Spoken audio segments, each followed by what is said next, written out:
Bonjour à toutes et à tous. Alors, on va essayer autour de cette table ronde de répondre à la question où pourra-t-on encore habiter demain. Et je vous propose, en introduction et ensuite avec mes invités, une vision géographique et sociale de cette question. Donc, aujourd'hui, on pourrait dire que les aspirations résidentielles des citoyens et des citoyennes sont conditionnées par leurs revenus, et parfois par leurs envies, mais plus souvent par leurs revenus, et contraintes ou contrariées par leurs moyens financiers. Donc la crise climatique, de mon point de vue, promet de réorganiser rapidement et parfois très brutalement la géographie subie ou choisie de l'habitat en France. La carte de France, on en verra tout à l'heure une, décide en tout cas aujourd'hui des territoires, ce que j'appelle servants et servis, c'est-à-dire que les premiers font fonctionner les seconds, sans en retirer toujours les bénéfices qui pourraient être issus d'un meilleur partage. Si on prend par exemple la ville du quart d'heure, qui a été quand même une sorte de modèle suivi par de nombreux élus, en tout cas prôné par de nombreux élus, aux bénéfices apparents de leurs habitants, de leurs administrés. En fait, la ville du quart d'heure, elle bénéficie à ceux qui habitent au centre, mais elle n'est rendue possible que par toute une infrastructure qui se déploie dans une distance temps qui est beaucoup plus grande que ce quart d'heure, une infrastructure nourricière, une infrastructure de travail et de services. Donc ces fameux emplois essentiels qui sont occupés par une population qui généralement est éloignée de cette ville du quart d'heure et qui ne peut pas habiter là. Alors cette lecture sociale, est-ce qu'elle peut être mise en question par la crise climatique et les événements violents qui la caractérisent et qui vont la caractériser de plus en plus souvent? Les questions, il y en a beaucoup. C'est comment protéger l'habitabilité de tous ces territoires lorsqu'ils deviennent invivables? Comment s'organisent les relocalisations, les dédommagements? Les assurances auront-elles les moyens de payer? Est-ce que c'est à l'État de prendre le relais dans les territoires les moins privilégiés comme dans les plus favorisés? Comment anticiper ces dangers et cette perte de valeur? Donc on va parler d'argent. Peut-on aussi imaginer une inversion des privilèges? C'est-à-dire que certains territoires aujourd'hui considérés comme extrêmement privilégiés, peu attractifs, est-ce qu'ils vont tirer profit du vide, de la place et de leur position géographique? Alors, si on descend un petit peu plus précisément dans le sujet, si on atterrit par rapport à tout ce qui a été dit ce matin, Cécile Duflot nous a parlé de la notion de réfugié climatique et ça nous paraissait il y a quelques années encore assez éloigné. Bon, on est bientôt tous peut-être des réfugiés climatiques et on commence à se sentir concernés. Donc en anglais on dit it's getting physical, ça veut dire ça commence à faire mal. Alors ça fait mal au corps et ça fait mal au portefeuille aussi. Et ça, en général, ça a des impacts très forts. Les rapports tombent les uns après les autres. On entend tous les jours à la radio des informations nouvelles sur les zones qui sont touchées par des catastrophes. On voit des images, le Pas-de-Calais qui a été inondé 3, 4, 5 fois cet hiver. Un peu plus loin de nous, Dubaï, avec des inondations complètement... comment dire, inédites certainement, et puis pas tellement crédibles même. Des chiffres vertigineux, 2/3 des communes touchées par un risque en France, et il y en a beaucoup, des risques, nous allons les passer en revue. Donc pour exemple, submersion, inondation, et en même temps ou ailleurs, canicule, manque d'eau, sol argileux, glissement de terrain, pandémie via peut-être des insectes ou une cohabitation nouvelle avec d'autres espèces. On a un peu l'impression d'entendre parler des 10 plaies d'Égypte ou de la revanche de la nature. Et on parle de catastrophes naturelles, mais finalement, c'est aussi peut-être cette idée de catastrophes naturelles qu'il faut réinterroger. Est-ce qu'elles sont naturelles, ces catastrophes, puisqu'on commence à comprendre et à prouver qu'elles sont produites par notre action à nous, donc finalement elles n'ont plus rien de naturel. Alors qu'est-ce que ça fait comme conséquence?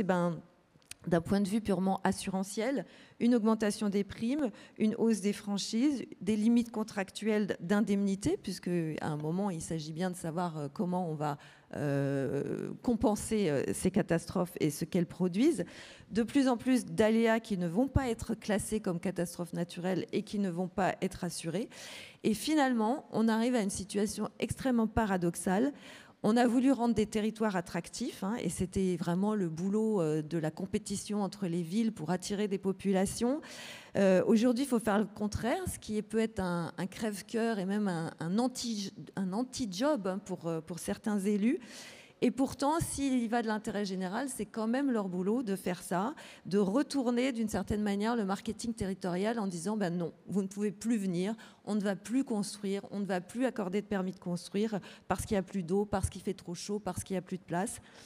Donc on est dans une équation extrêmement difficile, et là je retourne vers l'équation sociale, c'est-à-dire que là où il ne faut plus venir peut se transformer en territoire excluant, et peut aussi se transformer dans un endroit où il est extrêmement intéressant de rester si on y est déjà, parce qu'il va beaucoup prendre de valeur.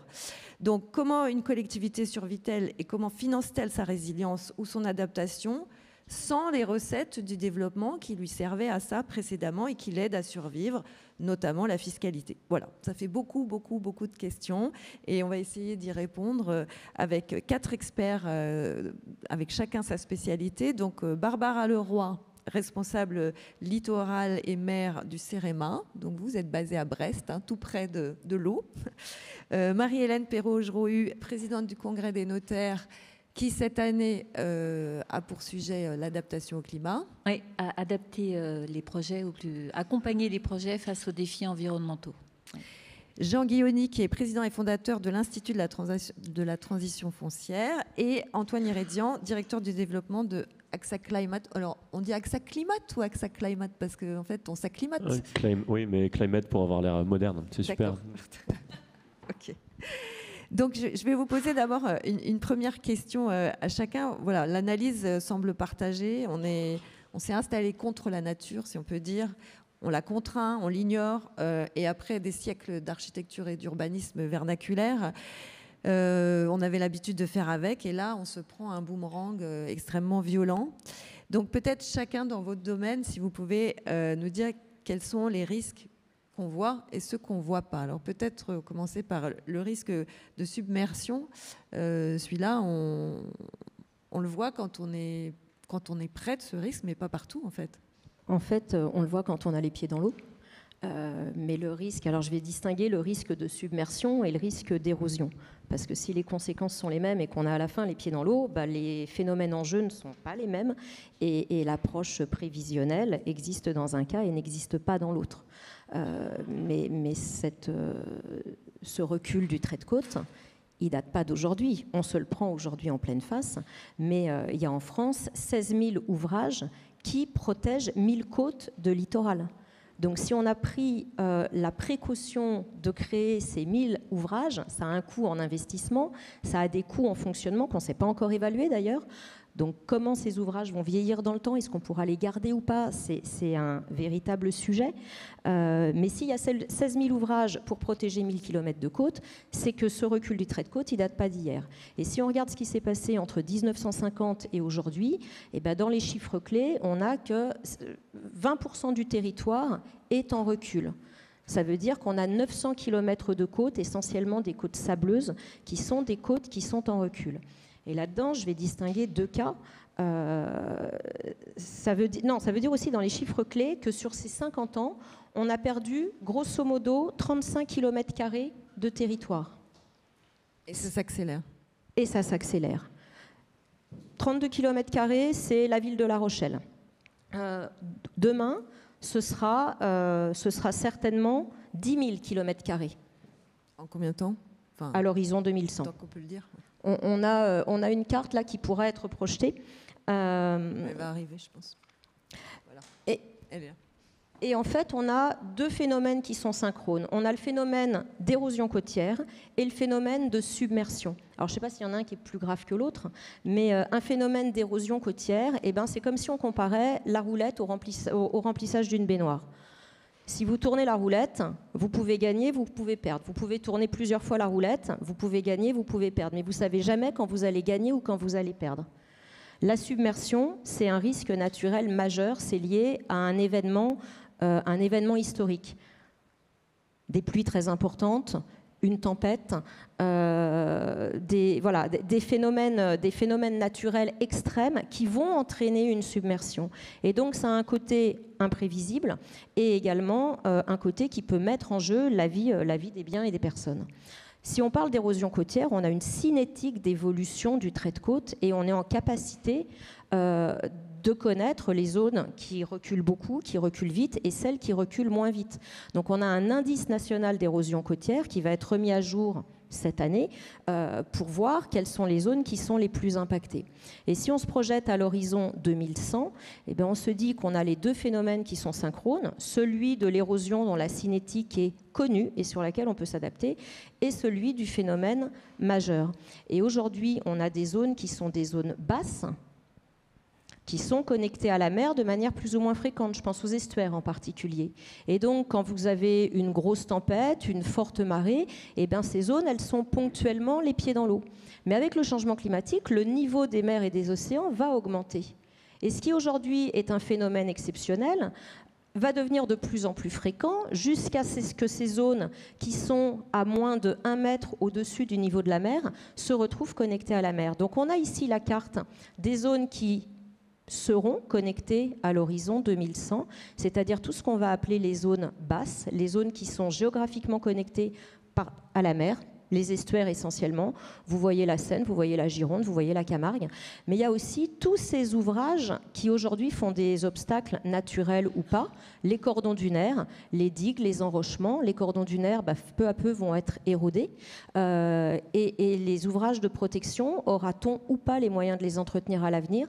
La réponse est pas tous. On va voir ça. Voilà les zones qui, en 2100, auront les pieds dans l'eau. Merci beaucoup. Alors, submersion... sur les sols. Oui, alors les sols ont cette particularité que c'est une matrice de plusieurs fonctions. Donc les sols, ils vont renvoyer à la séquestration du carbone, au cycle de l'eau, au support de biodiversité. Et c'est vrai que sur le sujet de l'habitat, on l'a essentiellement considéré comme un support pendant des années. D'ailleurs, aujourd'hui, je vous invite à le faire. Si vous regardez la définition du sol dans un dictionnaire, tout simplement, ou dans divers dictionnaires, vous verrez que c'est une portion de terre, et puis quand vous allez voir terre, c'est une portion de sol, et puis quand vous essayez de regarder un petit peu ce que ça veut dire, c'est support pour construire, ou voilà, bon, vous ne trouvez pas plus que ça, et donc très loin de l'épaisseur vivante qui en réalité se trouve sous nos pieds. Et qu'on consomme à une vitesse que vous connaissez. Alors les estimations, elles varient en fonction des études et du moment où on le prend, mais grosso modo 20 000 hectares par an, on peut retenir ça. Ça fait à peu près le périmètre, le territoire de la Corse qui serait consommé d'ici 2050. Qu'on consomme et qu'on pollue. Ce qu'on consomme et qu'on pollue. Alors là, je parle de l'artificialisation. Et alors, il y a un pas qui a été fait récemment, peut-être je mentionne, c'est que pour approcher cette question des risques, on a enfin défini l'artificialisation dans la loi comme la dégradation des fonctions que j'ai citées sur le carbone, sur l'eau, etc. Spoiler alert, on a décidé en revanche de ne pas compter l'artificialisation avec la définition qu'on s'était donnée parce qu'on n'arrive pas à avoir des données. Donc on a encore des progrès à faire pour justement mesurer ces risques qui aujourd'hui sont inconnus. On en parlait à l'échelle de la parcelle, par exemple. On ne connaît pas les risques relatifs à la dégradation des sols sur le carbone, sur la biodiversité, etc. Et aujourd'hui, pour faire le lien avec le sujet de notre table ronde, il y a un sujet direct et qui confirme aussi une intuition qui est que quand on dégrade une des fonctions des sols, on dégrade l'ensemble des sols. C'est le principe qu'au niveau européen on appelle one out, all out. C'est si vous dégradez une fonction des sols, le sol est dégradé, il est artificialisé. Ça a été reconnu pour la première fois, tu l'as cité sans le citer Catherine, il y a des communes du Var qui ont refusé de délivrer des permis de construire en mars 2023 au motif de manque de la ressource en eau, au motif de sécheresse. Ces permis de construire étaient conformes, donc la décision a été attaquée. Le tribunal administratif de Toulon, en mars dernier, un an plus tard, a confirmé la décision des communes en disant effectivement, même un permis conforme peut être refusé sur la base de manque de la ressource en eau, donc d'une fonction, puisque ces sols, sans doute, stockent encore un peu de carbone, même si peut-être beaucoup moins, ont peut-être d'autres fonctions écologiques qui sont encore fonctionnelles, mais le manque d'eau rend inhabitable, et c'est confirmé désormais par la justice. Ouais. Voilà, on va y revenir sur les actions de prévention et de réaction. Antoine, sur les infrastructures, peut-être, les risques qui pèsent ? Oui, sur les infrastructures, Effectivement, parce qu'on pense toujours aux maisons individuelles, mais en fait, elles ne sont fonctionnelles que dans la mesure où on peut acheminer eau, électricité, Oui, quand je dis transport, infrastructure, mobilité. c'est réseau, espace public aussi, équipement. Espace public, on a, en fait, sur les risques qui ont été cités, il y en a beaucoup. On a des choses de gravité différentes. En métropole, on va être surtout touché par tout ce qui est sécheresse, inondation, submersion, retrait du trait de côte, également gonflement, rétractation d'argile. Et après, dans les territoires, départements d'outre-mer, on va aussi avoir les événements type cyclonique. Et tout ça, en fait, dessine une carte de France où tu as mentionné ce chiffre, 2 tiers des communes sont soumises à un risque. Quand on dit ça, ça veut dire que concrètement, 2 tiers des communes vont devoir, à un moment ou à un autre, préparer l'adaptation ou la réparation d'un certain nombre d'infrastructures qui vont de la route au gymnase en passant par les canalisations, tout ça. Ce sont des dossiers extrêmement lourds. Ce sont des dossiers extrêmement lourds, notamment parce que quand vous construisez une infrastructure, vous la construisez pour 30, 40 ans. On a beaucoup de choses qui ont été construites dans les années 60, 70, à un moment où la conception des événements, notamment climatiques, était d'une stabilité dans le temps. C'est-à-dire qu'on a quand même construit beaucoup de choses, pas seulement dans les 50 dernières années, hein, avant ça aussi, sur la prévision d'un climat qui ne bougerait pas. Vous prenez même Paris, vous prenez un immeuble haussmannien. Un immeuble haussmannien, c'est quand même une absurdité totale d'un point de vue de l'isolation thermique. C'est quand même du plâtre avec du zinc dessus, quoi. Donc on est quand même parti du principe qu'il n'est pas faire trop chaud. Et puis même quand il fait froid. Mais je veux dire, on est parti du principe qu'il n'est pas faire trop chaud. Voilà, ils sont bien ventilés. Mais bon, quand vous êtes, vous avez même c'est en prise directe sur les fenêtres avec il n'y a pas du tout de rabat, de choses comme ça, comme dans le sud. Bref, on a construit comme si le climat n'allait pas changer. En fait, le climat change. Et donc on se retrouve avec non seulement un problème sur les infrastructures à construire, c'est-à-dire que on a un surcoût monstrueux de la construction des infrastructures. Quand tu disais, on est en train de construire des édifices de protection, c'est vrai, on en construit des nouveaux, mais en fait, comme on sait qu'on le construit pour 30 ans dans des conditions qui changent, on est obligé de surdimensionner les infrastructures. C'est que vous ne faites pas une digue pour la submersion possible maintenant, vous faites une digue pour la submersion possible dans 10, 15, 20 ans. Donc ça coûte beaucoup plus cher. Donc vous vous retrouvez avec un surcoût sur les nouveaux, et surtout un besoin urgent d'adaptation sur toutes les infrastructures qui ont déjà été construites. Et donc ça, c'est des sommes colossales. Et la conclusion de ça, on va y venir sur les solutions, c'est que il va falloir, et là encore tu l'as déjà mentionné, Barbara, il va falloir abandonner des infrastructures en fait, ou du moins l'usage ponctuel d'infrastructures. Et ça, c'est un changement de posture qui est très important et parce qu'on ne va pas pouvoir avoir les moyens techniques et financiers à la fois de tout maintenir et de tout préparer au climat de demain, quoi. Juste pour revenir sur les immeubles haussmanniens, en fait, moi je trouve que le plus grave, c'est pas tellement les immeubles haussmanniens, c'est ceux qu'on a construits dans les années 80, parce que dans les années 80, on était un peu plus au courant peut-être du changement climatique et on a quand même oublié un certain nombre de principes de base, notamment la ventilation. Mais bref. Oui, mais je trouve juste que l'haussmannien est emblématique de ce truc de on construit sans trop regarder les conditions autour. Et ça, c'est quand même un espèce de paradigme qui date d'il y a un moment, qui s'est extrêmement accentué, notamment après-guerre, et donc dans les immeubles que tu cites, où on se dit, en fait, on construit des choses fonctionnelles sans trop se demander ce qu'il y a autour. Et en fait, comme le autour est en train de se manifester à nouveau dans des conditions de force et de fréquence, d'intensité qu'on n'avait pas prévues, on se retrouve un peu démuni. Il faut un peu changer son fusil d'épaule. Je te citais l'exemple au téléphone l'autre fois, mais vous prenez la ville d'Avignon, toute la vieille ville, tous les axes nord-sud, parce qu'il y a du Mistral qui s'engouffre très vite, les vieilles maisons, elles sont construites en décochement. Vous n'avez pas des grandes allées toutes droites où le vent s'engouffre et prend des vitesses à 120 km/h. Par contre, dans le nouveau Avignon, là où c'est construit, là, on a construit des immeubles bien droits où le Mistral s'engouffre. Et comme l'intensité de ces vents et de tempêtes qui vont avec va augmenter, on va se retrouver là encore avec un retour à la réalité qui est compliqué, spécialement sur ce qu'on a construit, quoi. La gestion du stock plus que la gestion du neuf. Alors le risque sur le stock, on en a parlé beaucoup, et les notaires, ils s'occupent beaucoup du risque juridique qui concerne tout ce qu'on vient de dire. Donc, en fait, là, on a fait un petit panel j'allais dire, rapide des risques qui pouvait y avoir sur un bien immobilier et juridiquement, comment est-ce que nous, on appréhende l'ensemble de ces risques. Pour vous dire schématiquement, on vous a présenté en fait les risques naturels majeurs, européens, recul du trait de côte, mais je m'attarderai aussi un petit peu sur ce sujet. L'aléa, retrait et gonflement des argiles, qui est un autre sujet, les inondations à répétition ou pas, les avalanches, les tempêtes, la submersion marine, etc. Tout ça, ce sont des risques naturels majeurs. Puis on a aussi les risques technologiques majeurs qui sont une deuxième branche qu'il ne faut pas non plus oublier. On en a parlé un petit peu avec Jean sur les sols, puisque en fait ce sont tous les risques qui peuvent être liés à des activités humaines industrielles de proximité et qui sont liés aussi à la nature des sols et éventuellement leurs éventuelles pollutions. Et dans chacun de ces risques qui sont identifiés, que l'on identifie en fonction d'informations, alors informations qui sont plus ou moins clairement définies, ça je pense qu'on aura aussi l'occasion, et on a eu l'occasion d'échanger tous les quatre sur ce sujet.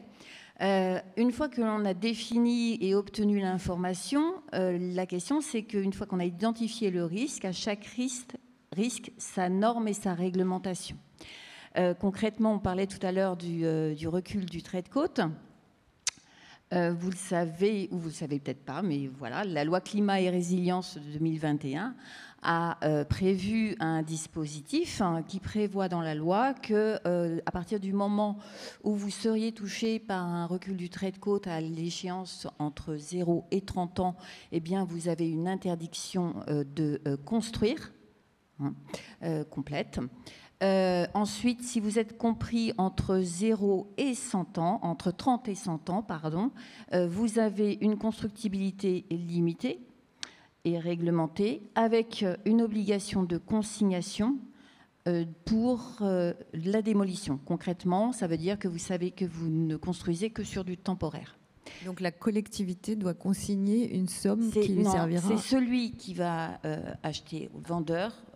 Concrètement, c'est comme ça que ça se passera. Le vendeur ou l'acquéreur, ça fera partie d'une négociation dans le cadre de l'acquisition, qui devra consigner une somme destinée à la démolition. Mais si on ne peut pas construire, on n'aura pas besoin de démolir. Attention, sur la parcelle entre 30 et 100 ans, c'est possible. C'est entre 0 et 30 où il y a interdiction. D'accord ? Et puis, vous avez en effet la possibilité pour les collectivités, pour justement adapter progressivement ce recul, on va parler recul ou relocalisation éventuellement du territoire, et certains territoires sont concernés, eh bien, ils ont la possibilité de conclure un bail réel d'adaptation à l'érosion côtière, ce qu'on appelle le BRAEC. C'est un terme un peu... violent, voilà. On le connaît, en droit français, on connaît ces baux à long terme.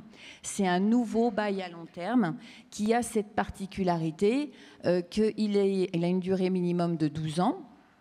Donc concrètement, ce sont des biens qui vont être concernés, ce sont les biens qui sont concernés à partir de la 12e année et qui vont avoir un délai qui sera fixé en considération et en fonction de leur fin de vie, entre guillemets, c'est-à-dire à partir du moment où on va considérer que la construction en tant que telle pose un danger de sécurité et de santé et qu'il est nécessaire d'avoir une action de démolition. Voilà. Donc l'aléa de celui qui prend un tel bien à bail, il en a connaissance au moment de la souscription du contrat. Soyons clairs, ce n'est pas quelque chose qui lui est imposé. On a toujours la possibilité de signer ou pas un contrat. Alors justement, la difficulté que nous, on a aujourd'hui, puisqu'on parle des points juridiques, oui. Je suis désolée, mais c'est l'existant aujourd'hui. Parce que, en fait, tous ces biens immobiliers qui sont construits, qui sont sur la bande des 0,30 et qui, éventuellement, quand on regarde certains rapports qui ont été établis, qui sont sur une durée de vie encore moindre, puisqu'on sait qu'ils sont sur une durée de vie de 0 à 5 ans. Donc. Alors justement, c'était la question suivante, c'est-à-dire est-ce que dans l'hypothèse que j'évoquais en introduction sur une inversion des territoires, de la géographie et donc de la valeur des biens qui sont sur ces territoires, vous, en tant que notaire, vous avez un devoir d'information. Donc qu'est-ce que vous dites aux personnes qui viennent vous voir en disant je vais signer une promesse de vente sur ce bien-là, est-ce que vous lui dites « Ah non, non, non, surtout pas, ne le faites pas ». Alors, il y a deux choses. La première chose, c'est savoir est-ce que j'ai l'information. Je vous donne un exemple parce que c'est un cas justement que j'avais hier. Voyez-vous, c'est du tout récent, c'est du tout frais. Je suis sur une commune listée par décret. Je n'ai pas sur cette commune de PPRL, de plan de prévention des risques littoraux. Au terme de la loi climat et résilience, il y a de ce fait-là une obligation pour la commune concernée d'établir une carte qui permet de localiser les biens qui vont être concernés par le recul du trait de côte et de savoir si je me situe sur la bande des 0,30 ou des 30 à 100 ans, ce qui n'est pas le cas. Je suis très embêtée. Donc, ce que je disais, parce que à ma voisine du CEREMA, à Barbara, je disais, je vais téléphoner à la direction départementale de l'équipement, je vais téléphoner à la mairie. En fait, je suis, moi, dans une situation où je dois informer le client et il est nécessaire qu'il soit informé. Il est même informé du fait que j'ai des difficultés à obtenir l'information, soyons clairs. Hein. C'est-à-dire que je vais jusqu'au bout du raisonnement. Mais il est informé de toutes les démarches que je vais faire pour obtenir l'information. Si j'ai l'information, quelle qu'elle soit, oui, non. Si j'ai l'information, j'ai un client sur deux, aujourd'hui, concrètement, un qui va me dire « je ne donne pas suite, au revoir, merci ». Un autre qui va me dire « j'en suis totalement conscient, vous n'auriez même pas dû faire toutes ces démarches, j'en étais persuadée. Je le savais déjà en achetant en bord de mer ce qu'il allait m'arriver. » Et j'y vais quand même. Mais j'y vais quand même. Et je lui dis « vous y allez à ce prix-là ?» Et il me dit « oui ». Parce qu'en fait, je vais vous le dire pourquoi. Ça va rejoindre un peu après la deuxième question. Pourquoi ? Je lui dis, mais pourquoi ? Parce que bon, c'est quand même pas, on n'est pas sur des petits prix, hein, on est bien d'accord. Parce que j'ai besoin de réfléchir, parce que j'ai besoin d'air, parce que j'ai envie d'être au calme. Parce que j'ai trop d'argent ? Non, parce qu'en fait, on va revenir à cette question, parce que c'est l'endroit où je sais que quand je vais y aller peut-être 2 fois ou 3 fois par an avec ma famille, c'est l'endroit, entre guillemets, bien-être. Ouais, c'est peut-être pas la majorité des acquéreurs quand même. Mais si vous regardez sur la côte, sur l'Aléa, le nombre, je parle de maisons qui sont sur la côte, parce que là on a un rapport qui a été fait par le CNTC, sur les premiers fonds de mer entre ceux qui sont en résidence principale ou en résidence secondaire, vous seriez assez surpris. Et ce que je disais, c'est qu'en fait on a un déplacement de cette idée de résidence principale avant. On va parler du XXe siècle et du XIXe, c'est-à-dire qu'on va être un peu rétrograde. L'idée, c'était la résidence principale. La résidence principale, lieu de bien-être, on était chez soi, on aimait, il n'y avait pas ce rapport qualité, vie professionnelle et personnelle. On était dans l'emphase aller proche de son travail. Il fallait, voilà.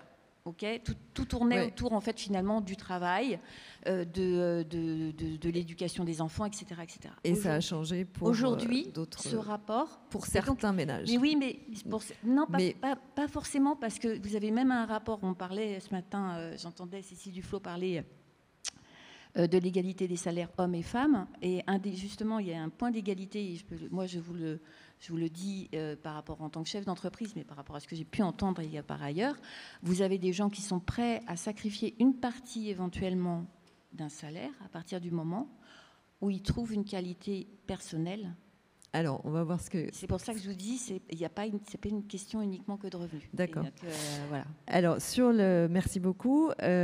Donc, sur cette inversion possible des marchés du fait, alors apparemment, elle n'est pas du tout évidente. Les uns et les autres, qu'est-ce que vous avez à apporter là-dessus ? Est-ce que c'est des choses que vous avez analysées ? Jean, vous étiez directeur général du programme Action Cœur de Ville. Donc, qu'est-ce qui se passe dans ces villes moyennes, par exemple ? Ce qui est intéressant, en tout cas, dans ce débat, c'est que les territoires dont on parle, qui sont supposés ou qui sont en train d'être caractérisés comme inhabitables, n'ont jamais été aussi habités. Et les territoires habitables, puisqu'on ça a été dit par Antoine, les centres-villes historiques sont souvent par nature, à cause de leur architecture vernaculaire, et aussi parce que c'est aux endroits où historiquement on y a construit des villes justement pour se protéger d'un certain nombre de risques, etc., n'ont jamais été aussi inhabités. La vacance de logement y croît, la vacance de commerce y a cru. En tout cas, on a réussi à la stabiliser un peu ces dernières années, mais enfin globalement, donc il y a un rapport un peu paradoxal entre l'inhabitable très habité et l'habitable très inhabité. Donc peut-être qu'effectivement, s'il y a une force suffisante de pression sur l'inhabitable, on peut avoir ce phénomène de vase communicant que tu suggères. Mais il y a une question qui reste en suspens pour savoir si ça va opérer, c'est le choix politique. Le choix citoyen, bien entendu, qui a été évoqué avec la question de l'acquéreur, et puis le choix politique, c'est-à-dire, pour la première fois, on a un ministre dans le Pas-de-Calais qui a parlé de potentiellement classer des zones inhabitables et qui a fait peser un spectre dans la culture française, celui de la désurbanisation. Mais ça a déjà été fait, par exemple, à la Faute-sur-Mer, après la tempête Oui, Xynthia. mais c'est différent. À la Faute-sur-Mer, après Xynthia, on avait un cas où on avait eu une catastrophe naturelle avec des maisons qui avaient été construites sciemment au moment de la construction dans des zones inondables. Aujourd'hui, ce qui arrive de plus en plus massivement, c'est qu'il y a des maisons qui ont été construites en toute légalité, et c'est le climat qui change et les risques qui les gagnent, et non pas l'inverse. Et donc, du coup, il y a ce spectre de la désurbanisation. Et en réalité, moi, je préfère l'appeler, et c'est un domaine qu'on explore assez peu, le décyclage urbain. C'est la nouvelle frontière, je pense, après même le recyclage urbain. Et ces deux étapes, le recyclage urbain et le décyclage urbain, qui peut-être pourront accueillir, on va dire, les déménageurs des zones inhabitables, pour peu qu'il y ait un modèle économique. Parce que ce qui bloque beaucoup aujourd'hui, je pense, pour que cette adaptation progressive, naturellement, il ne s'agit pas de déporter des gens, mais cette adaptation de la géographie, elle se fasse, il faut qu'il y ait un modèle économique, il faut que le recyclage urbain, ça coûte moins cher que l'extension ou que l'achat, voilà. Il faut que le décyclage urbain, c'est-à-dire la réparation des territoires, elle coûte aussi moins cher que leur dégradation. Donc, au cœur de ça, mais on aura peut-être l'occasion d'y revenir, moi je pense qu'il y a le choix politique, c'est-à-dire jusqu'où on résiste à ce territoire inhabitable, et puis le modèle économique qu'il y a derrière. Il y a un cas qui est intéressant, historique, que tout le monde connaît, aussi, parce que dans le choix politique, il y a aussi le type il y a aussi un facteur qui fait dépendre le choix politique, c'est le type de patrimoine. Il y a des patrimoines qui permettent de retarder sans doute l'inhabitabilité, parce qu'il y a des patrimoines qui sont plus adaptés à l'adaptation, d'ores et déjà au risque et au changement climatique. Une ville comme Venise a été construite pour être habitable en aqua alta, c'est-à-dire pour, au contraire, prendre régulièrement, plusieurs fois par an, de l'eau qui vient jusqu'aux genoux et qui redescend. Et bon, jusqu'à présent, à travers les siècles, elle y est parvenue. On a bien vu que dans le Pas-de-Calais, d'autres formes de patrimoine, quand ils prennent l'eau une fois, c'est fini. Voilà. Antoine, peut-être, je reviens vers vous après, ce décyclage urbain, on l'a déjà connu, parce que la désindustrialisation, ça a eu ça comme effet, c'est-à-dire ça a eu pour effet qu'il y a des villes qui sont devenues désertées par leurs habitants, par leur commerce, par leur activité. Aucune politique publique n'a jamais, comme ça a été fait en Allemagne, pris des mesures déclarées, shrinking cities, etc. Nous, en France, on ne dit pas ça. On revitalise avec notamment en Action Cœur de Ville, où on essaye. Mais finalement, est-ce qu'on peut aller contre ça? Et est-ce que ce n'est pas déjà un modèle qui s'est propagé? Effectivement, il y a déjà des territoires qui se dépeuplent, mais ça, c'est un peu la loi de l'attractivité et de la moindre attractivité, et c'est une suite de choix individuels, comme tu les as décrits d'ailleurs, avec des gens qui disent je pars pas, j'ai besoin d'un accès. Mais le climat peut provoquer ça. Voilà. Et alors, en fait, la réalité, c'est que ça peut provoquer ça en cas de catastrophe. C'est-à-dire qu'effectivement, quand votre maison elle a été inondée 3 fois, qu'elle devient inhabitable, vous avez envie de bouger, mais vous avez le problème que probablement que vous n'avez pas spécialement les moyens de bouger. Parce que par ailleurs, maison vient d'être inondée, et enfin je ne suis pas notaire, mais la probabilité pour que sa valeur ait diminué doit être quand même assez... voilà, donc c'est assez probable. Et qu'elle devienne inassurable aussi. Bon, donc, on va y venir. Mais du coup, c'était une suite de choix individuels. Et là, le problème qu'on a, c'est qu'il faut une volonté politique et une prise de conscience qui doit accompagner les prises de conscience individuelles, qui va consister à dire, en fait, vous ne pouvez plus habiter là, même si ça a l'air super. Et ça, c'est quand même différent. C'est-à-dire qu'il y a une zone sinistrée où il n'y a pas d'emploi, vous dites à la personne, bah vas-y, mais tu trouveras jamais de job et tu vas pas manger. Globalement, les gens n'y vont pas. Tu lui dis, oui, alors c'est très beau, c'est au bord de la mer, c'est un soleil magnifique, les gens veulent plus y aller parce que potentiellement ça va couler, donc c'est moins cher. Mais vraiment, ça va couler, hein. Mais les gens y vont. Les gens y vont en fait. C'est pas moins cher. Ouais, en plus c'est pas moins cher parce que par ailleurs il y a des arbitres, il y a des gens qui ont trop d'argent et le prix de l'immobilier continue à avancer. Et donc il va y avoir besoin d'une volonté politique forte pour penser à la fois le collectif et le long terme. Et en fait, le collectif et le long terme, on n'est pas des gens très programmés pour penser le collectif et le long terme, en tout cas dans la culture de base actuelle, me semble-t-il. Et donc ça, il faut insuffler des choix volontaires, et c'est des choix très impopulaires.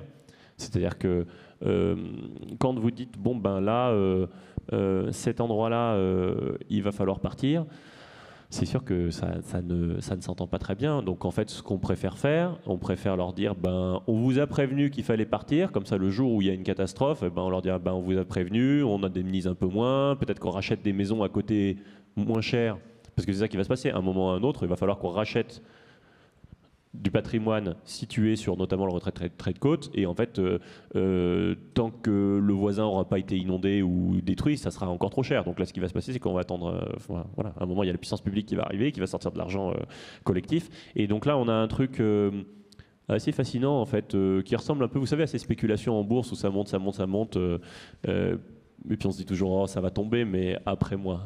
Et bon, si je sors juste avant, ça va le faire, et c'est humain.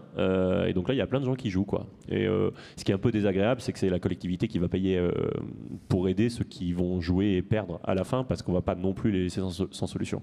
Là, il y a un truc politique assez désagréable. Ouais. Si je peux me permettre, juste, il y a un lien entre ce que tu as, entre les deux questions.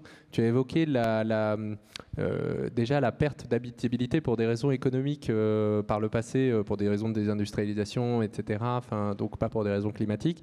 Je pense qu'il y a parfois des effets en cascade qui peuvent être intéressants. Si on regarde par exemple la moyenne montagne, le changement climatique va tuer l'industrie de la neige, et donc on va avoir une inhabitabilité, en vrai, peut-être pas tant climatique de la moyenne montagne, mais économique, avec à l'origine, en réalité, une transformation liée au changement climatique qui a tué une industrie, qui a rendu du coup des zones moins habitables, qui a fait connaître des phénomènes de désindustrialisation similaires. Donc il y a aussi une pression climatique de la désindustrialisation. Même chose avec la sécheresse, par exemple à Barcelone, on voit que là ça a un impact immédiat sur le tourisme. Or, c'est une ville qui vit beaucoup du tourisme. En fait, de facto, effectivement, ça a un effet en cascade aussi sur l'économie. Mais sur la montagne, en fait, c'est cette économie qui va être remise en question. Ça ne veut pas dire qu'il n'y en a pas d'autres qui est possible, mais c'est cette économie. On a dit la même chose de l'acier aussi. Oui, non, mais toute économie est remplaçable par une autre, mais en tout cas, il risque d'y avoir une crise qui est liée au départ à un changement climatique. Là.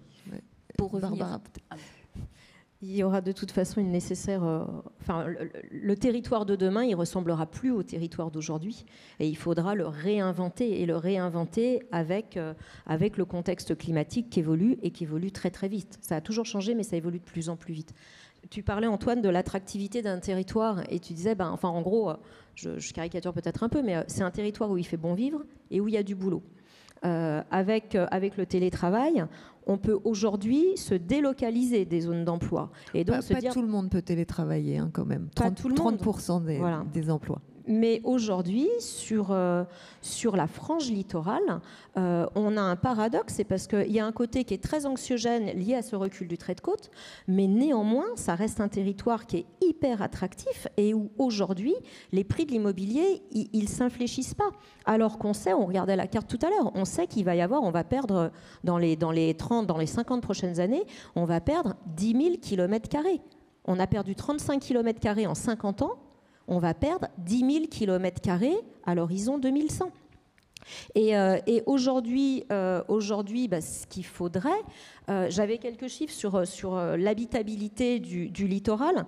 La bande, je reprends mes notes, la bande de 1 km de littoral actuel, ça représente 1% du territoire, et dans ce pourcent du territoire, on a 8% des habitations nationales. Et dans la bande des 200 mètres, on a 2/3 de résidences secondaires. Voilà. Et si on pense au territoire de demain, va falloir s'adapter, et pour s'adapter, il va nous falloir une stratégie. Et ce qui fait défaut aujourd'hui, c'est cette fameuse stratégie. Tu disais tout à l'heure, Marie-Hélène, quand j'ai un client qui veut acheter un bien, je me renseigne s'il y a un risque. Et une fois sur deux, déjà, tu n'as pas toujours l'info. Enfin, c'est pas toi, l'info n'existe pas. Et une fois sur deux, il dit « Ok, j'y vais quand même ». Le ministre Béchu a parlé il y a une quinzaine de jours, le 4 avril, il intervenait sur TF1 pour partager les chiffres du recul du trait de côte à différentes échelles, donc différentes échelles de temps et puis différentes emprises. La bande des 100 mètres, la bande du kilomètre, la bande des 2 kilomètres. Et il évoquait 600 communes qui sont menacées. Alors attention, le risque ne sera pas le même dans les 600 communes. On peut très bien avoir une flèche sableuse qui est en recul. Ça ne veut pas dire qu'il y a des biens et des personnes qui sont menacées. C'est le territoire qui va évoluer. Mais sur les travaux qu'a mené le CEREMA, donc c'est un établissement public qui est l'établissement de référence en matière d'adaptation au changement climatique, avec une gouvernance assez originale. Il y a l'État et il y a les collectivités. Il y a à peu près 900 collectivités adhérentes au CEREMA aujourd'hui. On a identifié à différentes échelles de temps quels sont les territoires menacés et quelle est l'évaluation économique des biens qui sont menacés. Et par rapport à ce que tu disais, Marie-Hélène, il y a quelque chose qui est hyper préoccupant. C'est qu'à 2023, on estime qu'on a 68 communes qui sont menacées. Qui sont menacées pour un montant supérieur à 5 millions d'euros. Et sur ces 68 communes, il y en a 33 qui n'ont pas de plan de prévention des risques littoraux. Il y en a plus de la moitié qui n'ont pas de stratégie. Il y en a plus de la moitié qui n'ont pas réalisé les cartographies locales que demande la loi climat et résilience et qui permet d'avoir une vision réaliste du trait de côte actuel, de son évolution à moyen et long terme, et d'être en capacité de prévoir l'avenir. Prévoir l'avenir, c'est connaître hier pour comprendre aujourd'hui, et comprendre aujourd'hui pour anticiper demain. Et donc aujourd'hui, ce qui manque cruellement, c'est une stratégie. Et 12 ans après la première stratégie nationale de gestion intégrée du trait de côte, on n'a qu'une dizaine de collectivités qui se sont engagées dans une déclinaison locale, dans une stratégie locale de gestion intégrée du trait de côte. Et si on veut travailler à l'échelle de ces 10 000 km² qui vont disparaître dans les prochaines années, il faut bien que cette stratégie, on l'ait et qu'on l'ait à différentes échelles. Une échelle assez court terme de dire, voilà, là tout de suite maintenant, comment on réagit, avoir une analyse socio-économique de se dire quelles sont les zones sur lesquelles il faut absolument défendre, quelles sont les zones sur lesquelles on va maintenir les ouvrages, on va adapter les ouvrages aux conditions de demain. Et à contrario, quelles sont les zones où peut-être ça pourrait être une opportunité de relocalisation. En tout cas, on ne sera pas capable de défendre tout partout et tout seul. Donc il faut se mettre à plusieurs, il faut mutualiser, il faut favoriser une gouvernance élargie et concertée et avoir une action à différentes échelles. Celle de la trentaine d'années où on se protège et où on fait les analyses socio-économiques et où on travaille à la communication et à l'acceptabilité sociétale. Et du plus long terme, sur lequel on dit, voilà, on anticipe sur la recomposition, sur la relocalisation dans toutes ces dimensions, qu'elles soient immobilières, qu'elles soient liées aux usages, on parlait du tourisme, de la pêche, et qu'elles soient en termes de fonctionnalité environnementale. Merci. Parce qu'on on habite nous, mais il y a aussi des piafs, il y a des poissons, il y a des zones d'épuration naturelle des eaux. Voilà, repenser les choses dans leur ensemble aux différentes échelles. Justement, qu'est-ce qu'on fait? C'est-à-dire, une fois qu'on sait ça, qu'on le sait de manière impressionniste en tout cas, et puis très brutale quand ça se passe, comment on change la façon dont on vit? Parce que c'est bien ça il faut adapter les équipements, il faut imaginer la valeur des maisons, des biens immobiliers, etc. Et après, il faut choisir là où on va vivre ou subir là où on va vivre. Donc, est-ce que ça passe par la formation des entreprises et des élus? Alors, je pense à AXA Climate, là, je crois que c'est votre boulot de faire ça.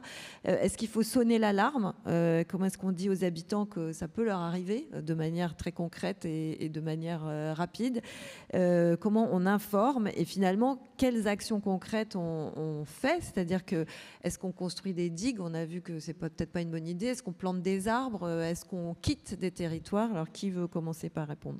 Je vais vous répondre que c'est encore une question d'attractivité. Parce que, en fait, la question de où j'ai envie d'habiter, où est-ce que je veux habiter, il y a un facteur humain qui est essentiel. Et aujourd'hui, en effet, les communes du littoral sont concernées par ces questions de comment se relocaliser éventuellement, comment se réadapter, comment modifier leur territoire ou leur positionnement. Mais vous avez aussi les autres collectivités. Et ça, c'est d'où l'importance aussi pour moi de l'action Cœur de Ville aujourd'hui. C'est-à-dire recréer de l'attractivité sur des territoires qui ne sont plus attractifs pour des raisons diverses. Et à partir du moment où vous recréez une attractivité sur un territoire que tout le monde veut pour lequel tout le monde veut partir, en fait, eh bien, vous allez arriver à ce mouvement inverse qui est très psychologique, mais qui est aussi lié à un facteur humain. Et du coup, les gens ont moins envie d'aller moi, je veux m'isoler, moi, je veux de l'air, moi, je veux... Voilà. Aujourd'hui, on entend parler du réchauffement climatique. Changement climatique, c'est aussi réchauffement climatique. Comment habiter une ville demain? Est-ce que si on laisse faire la politique d'aménagement telle qu'on l'a fait aujourd'hui, est-ce qu'on aura toujours envie d'habiter dans une ville où il va faire de plus en plus chaud? Est-ce que justement, on ne va pas avoir de plus en plus envie d'aller à la montagne et à la mer? Non, mais les exemples qu'on a sous la main, par exemple, c'est l'héliotropisme qui a poussé les gens vers les côtes, et puis le Covid qui a fait partir les gens des villes momentanément, parce qu'ils ne sont pas partis très loin ni très longtemps. Je donne un exemple, le Signal. Oui. L'immeuble du Signal, qui est un mauvais signal, qui est en Gironde, qui est un mauvais signal, où jusqu'au dernier moment, malgré tout ce qui a été dit dans les médias... Non, mais parce que tout le monde ne sait pas ce que c'est que Signal. Dans les années 60, un immeuble a été construit proche de la mer. Il était à l'époque à 200 mètres de la mer. Et il s'est retrouvé dans les années 2000 à 50 mètres de la mer. Donc il a fallu, et encore le Signal, heureusement qu'il n'y a eu qu'un seul immeuble, parce qu'au départ c'était tout un programme immobilier qui avait été envisagé et qui n'a pas pu se poursuivre parce que le promoteur a fait faillite. Donc il n'y a eu qu'un seul immeuble de concerné. On arrive proche du bord de mer, on dit aux gens qu'il faut qu'ils partent. Problématique d'indemnisation, une loi de finances qui se met en place pour indemniser, c'est pour ça que je dis que c'est un mauvais signal, pour indemniser les propriétaires à concurrence de 70%, si je me souviens bien, du montant de la valeur du bien. Pourquoi cette indemnisation exceptionnelle, voilà, qui est un signal qui ne devrait pas se poursuivre, qui ne doit pas se poursuivre, parce que, en fait, au niveau des assurances, puisqu'on revient au niveau des assurances, l'érosion côtière n'est pas considérée comme une catastrophe, enfin, n'est pas couverte par le fonds Barnier, soyons clairs, au titre des catastrophes naturelles. Donc, il n'y avait pas d'indemnisation, ce qui est aussi un signal fort quand nous, on a des clients pour leur dire attention, quand vous achetez en front de mer avec un risque d'aléa côtier ou d'érosion côtière, appelez et allez voir votre assurance, parce que concrètement, vous risquez de ne pas être assuré. Voilà. Et malgré tout ça, jusqu'au dernier moment, au moment où l'immeuble a été évacué, les gens ont été indemnisés, eh bien, il y a eu des transactions de fait dans les années 2014 où les gens achetaient et pas moins cher. et les transactions se sont faites, et les gens étaient d'autant plus informés que le dossier était largement médiatisé, et rien n'a y fait. Donc je peux vous dire qu'il y a un facteur humain qui est essentiel à prendre en compte.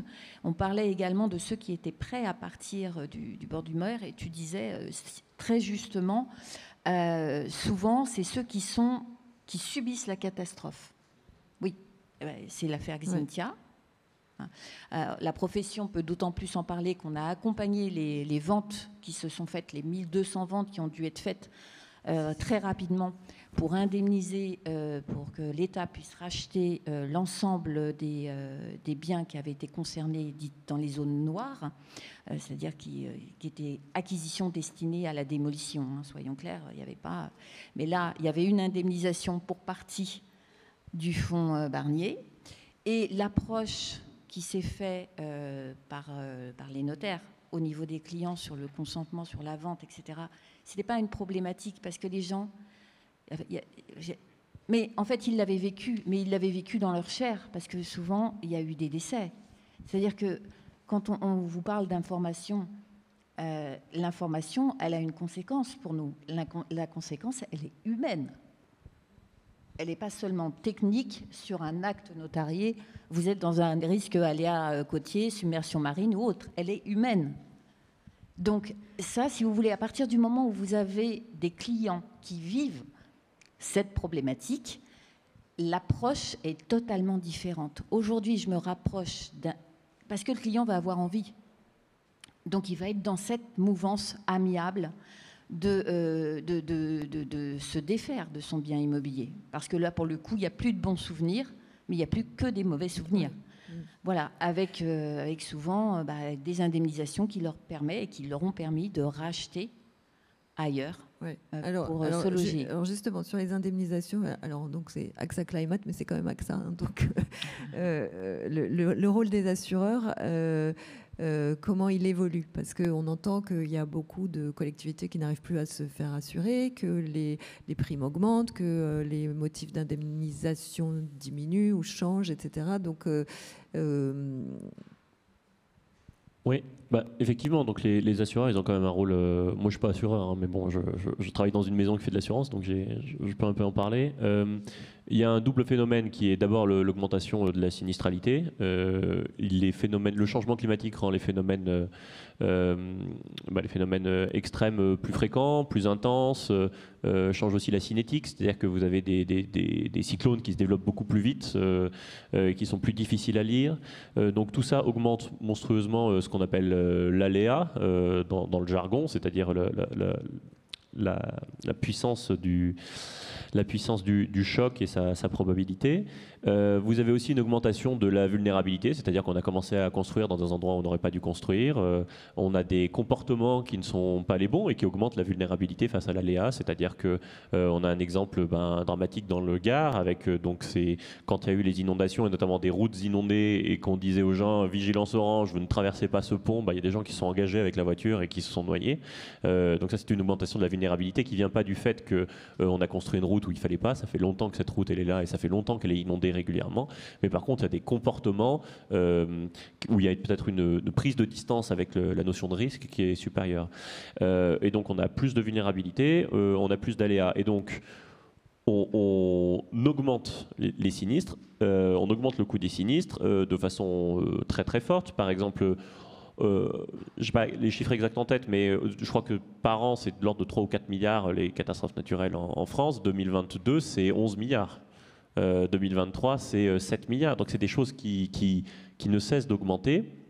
Vous avez un rapport qui est sorti, là, le rapport Langrenec, qui fait le point sur la situation, qui estime que pour couvrir l'augmentation des catastrophes naturelles, il faudrait augmenter de 1% par an. 1% par an, le montant sont des sommes qui sont colossales, pour tenir que le seul changement climatique va être responsable en France à horizon 2050 d'une augmentation entre 30 et 60% selon le scénario du GIEC.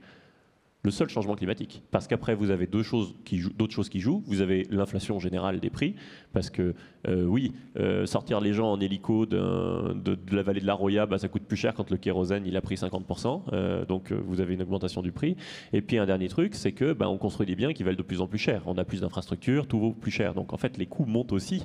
Donc, quand vous considérez l'ensemble de ces trois facteurs, changement climatique, augmentation globale du coût d'intervention et de l'inflation générale et le dernier point, l'augmentation de la valeur des biens, de la quantité de biens qui sont construits, vous vous retrouvez avec une explosion des sommes. Donc ça, c'est d'un côté.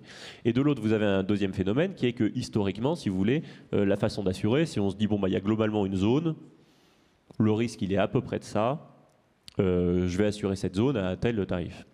Et maintenant, on a des outils de modélisation qui permettent plus du tout de faire ça, qui permettent de vous dire, au 15 de cette rue, sur tel scénario GIEC, en 2050, l'inondation, elle va arriver par là, et cette maison, elle est concernée, et pas celle-là.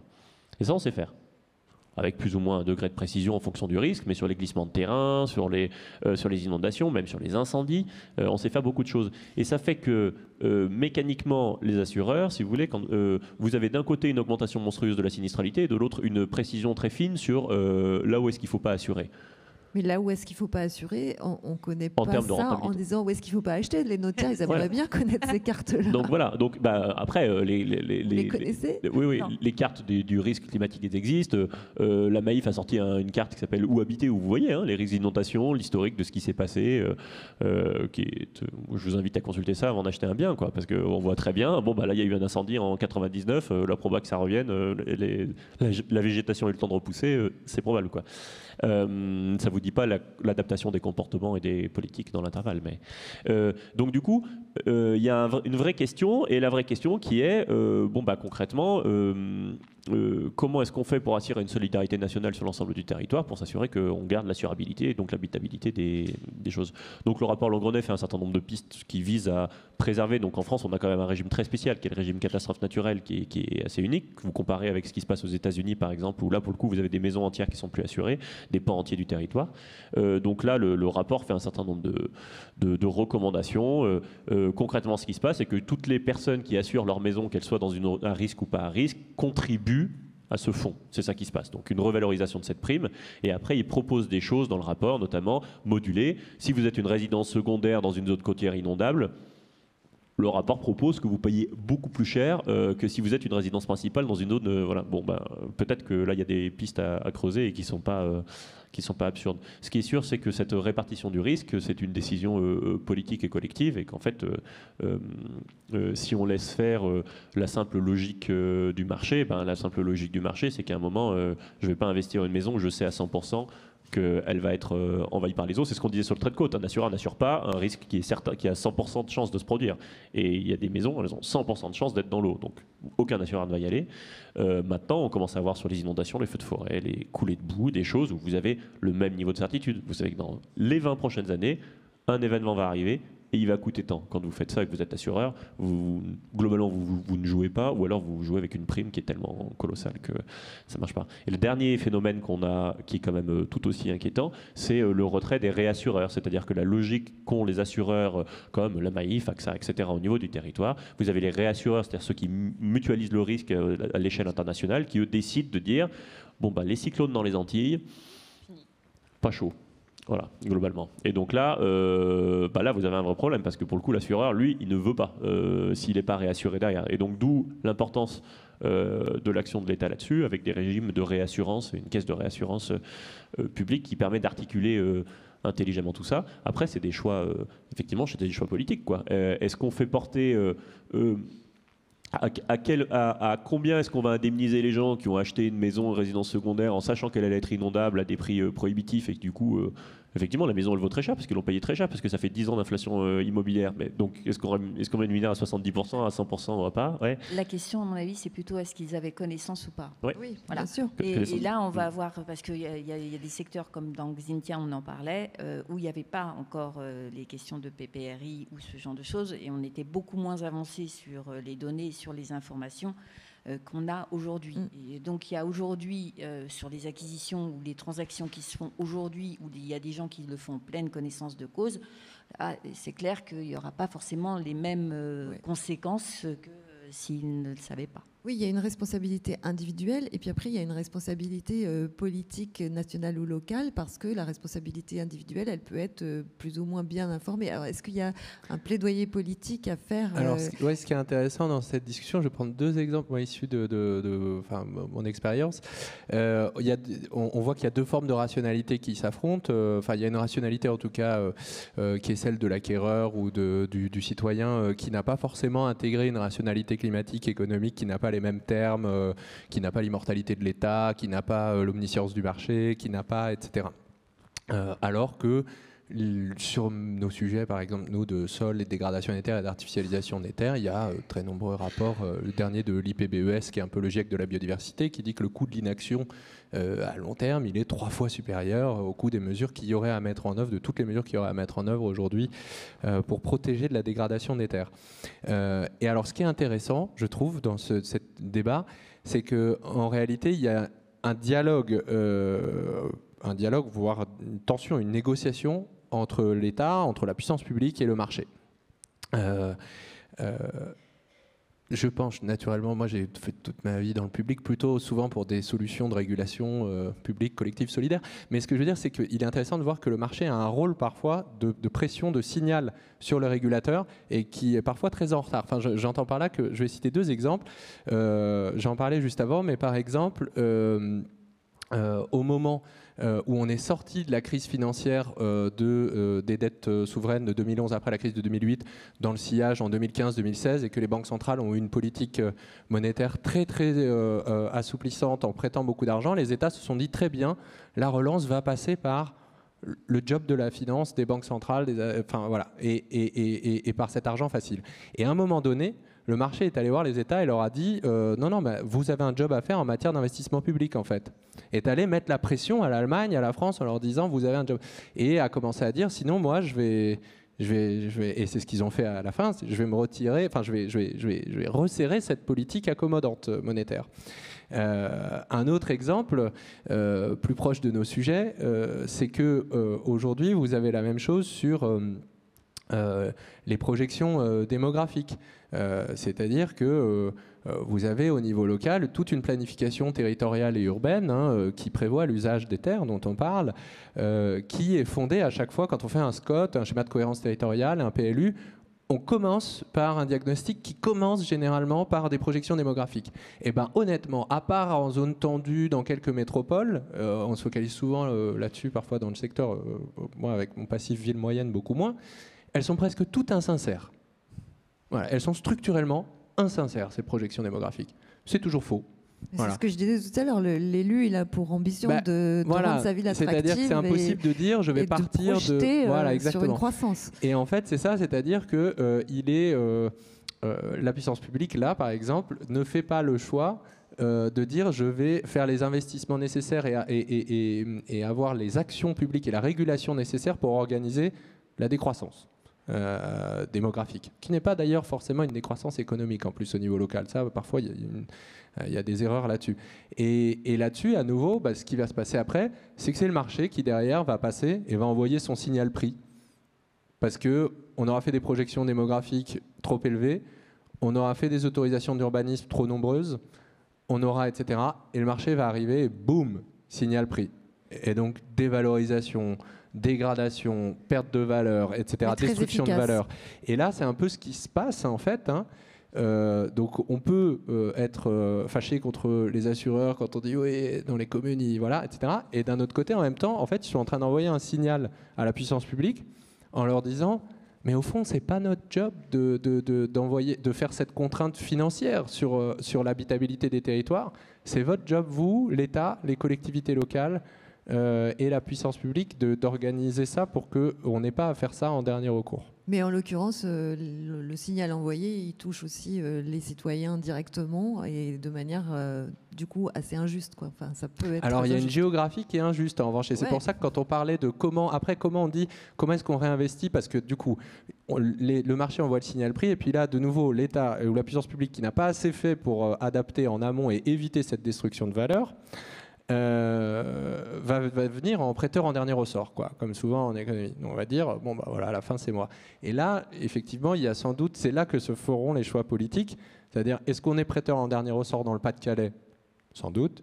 Est-ce qu'on est prêteur en dernier ressort sur la bande de 200 mètres où se trouvent 2/3 des résidences secondaires ?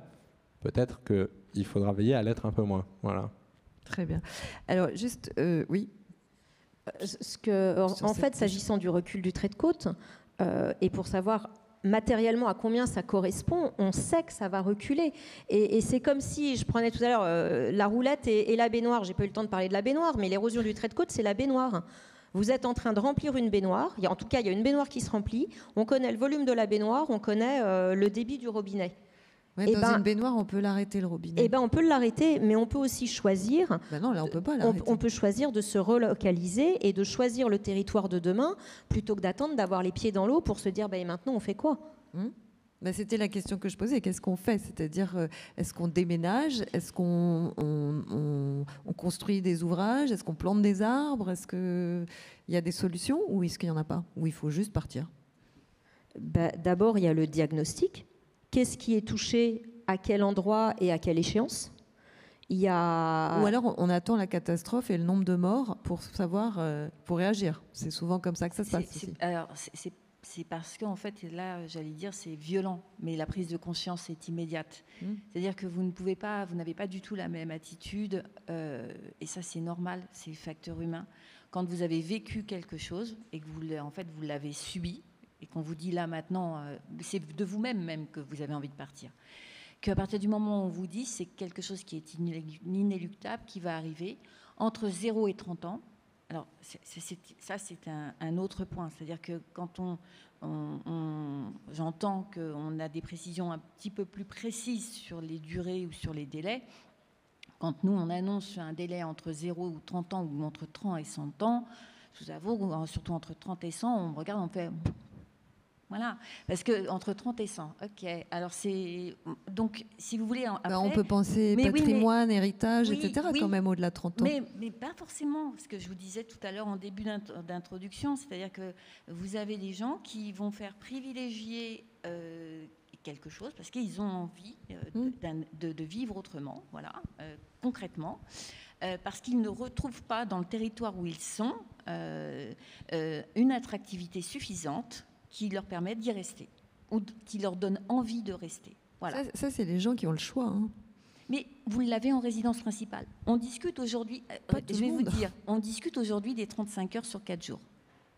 Pourquoi, à votre avis, on discute de ça ? Parce que derrière, il y a le télétravail, et là je rejoins Barbara. Parce qu'en fait, finalement, les gens se disent que concrètement, ils déménageraient bien et que leur résidence principale, ils iraient bien dans un territoire plus attractif, qui leur plaît bien, là où il y a de l'air, là où il y a moins de bruit, là où il fait moins chaud en été, ou tout du moins où il y a une adaptation qui est faite de telle manière qu'ils n'aient pas l'impression de suffoquer. Voilà, il y a tout ça qui font, et c'est toutes ces réflexions les unes mises aux autres. C'est ça qui est intéressant aujourd'hui, c'est qu'en fait finalement on a chacun notre regard, mais celui du sociologue, celui du climatologue, tout ça c'est intéressant à mettre bout à bout. Et finalement quand on regarde après les réflexions qui se font sur la question de la durée du travail, sur la question du télétravail, sur les envies citoyens en fait. Les envies citoyens finalement, ils s'adaptent en fonction des endroits où ils ont envie de vivre et comment ils ont envie de vivre. Voilà. Et il y a des signaux forts, et quand on les entend, enfin moi personnellement, je me dis ça y est, ça va, parce qu'on est carrément dans le même sens ou dans la même idée de ce qui est en train de se faire sur un autre sujet, mais qui est également la poursuite de la même idée. Et cette valorisation, dans la problématique de l'indemnisation, c'est est-ce que ça sera assuré ou pas ? Parce que Merci. Alors, avant de passer au débat, puisqu'on a promis un débat, je vais vous demander à chacun un mot de conclusion sur ces questions-là. Et après, il y a peut-être d'autres sujets qui vont émaner de la salle. Donc, rapide. Si je devais conclure sur oui, mais en 2 mots. En 2 mots. Sur tous les aspects juridiques. Vous m'avez posé la question en fait de l'aspect juridique. Des risques, je vous dirais qu'on ne peut appréhender l'aspect juridique sans appréhender l'aspect humain. Voilà, c'est les deux qui vont ensemble. Très bien. Barbara ?